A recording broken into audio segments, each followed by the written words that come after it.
Joko Widodo, Jokowi, pada ujung periode pertama kepresidenannya pada 2019 silam, rencana pemindahan ibu kota negara, IKN, dari Jakarta ke Kalimantan Timur terus dikebut. Padahal, di tengah kondisi krisis akibat pandemi yang melanda Indonesia dan dunia sejak awal 2020 lalu, sejumlah pihak telah mengkritisi terus berjalannya proyek ibu kota negara baru tersebut. Pihak istana memperkirakan RUU usulan presiden itu akan rampung dibahas bersama DPR setidaknya selama 3 bulan. Insya Allah dalam 3 bulan itu akan bisa selesai, kata Fajrul dalam sebuah diskusi daring yang disiarkan secara live di akun pribadinya @fajroelrahman, Selasa, tanggal 20 April.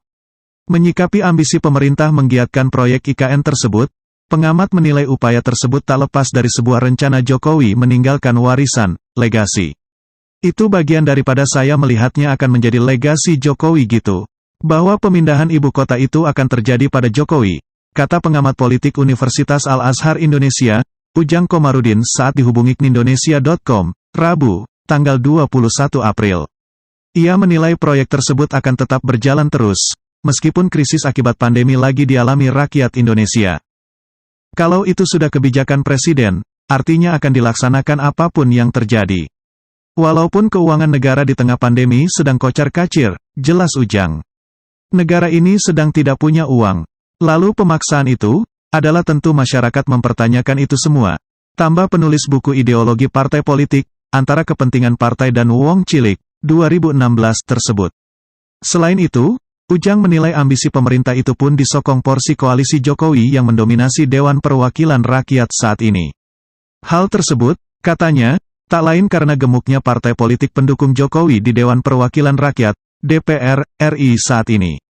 Sebagai catatan, kekuatan koalisi Jokowi di parlemen saat ini adalah sekitar 74,26% dari total 575 anggota DPR periode tahun 2019 sampai tahun 2024. Jika PAN kemudian akhirnya bergabung karena masuk kabinet, maka kekuatan koalisi Jokowi di DPR mencapai 81,91%. Hal itu, menurutnya akan membuat segala keputusan yang diinginkan oleh presiden nantinya akan mudah diterima oleh anggota dewan nantinya jika diperlukan. Karena koalisi pemerintahannya kan 80% lebih. Jadi, apapun yang terjadi pasti akan ucapnya. Persoalannya, dipaksakan ini yang menjadi persoalan, pungkas Ujang.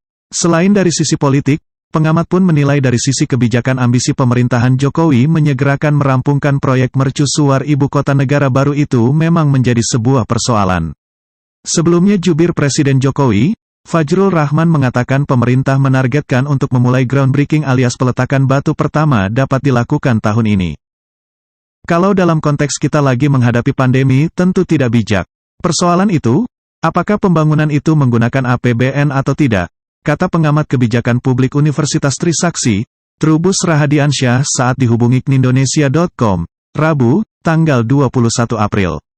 Trubus menerangkan dalam proses pembiayaan pembangunan IKN tersebut dapat dilakukan melalui APBN ataupun penggalangan dana dari pihak-pihak luar pemerintahan, seperti misalnya swasta.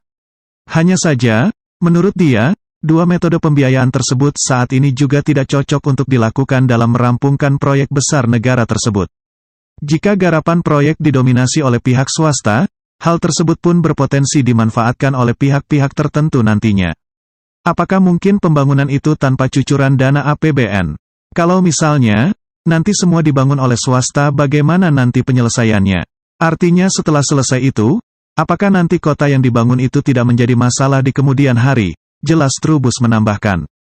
Pemerintahan Jokowi menyatakan bahwa skema pembiayaan ibu kota negara baru akan memakan anggaran 500 triliun rupiah.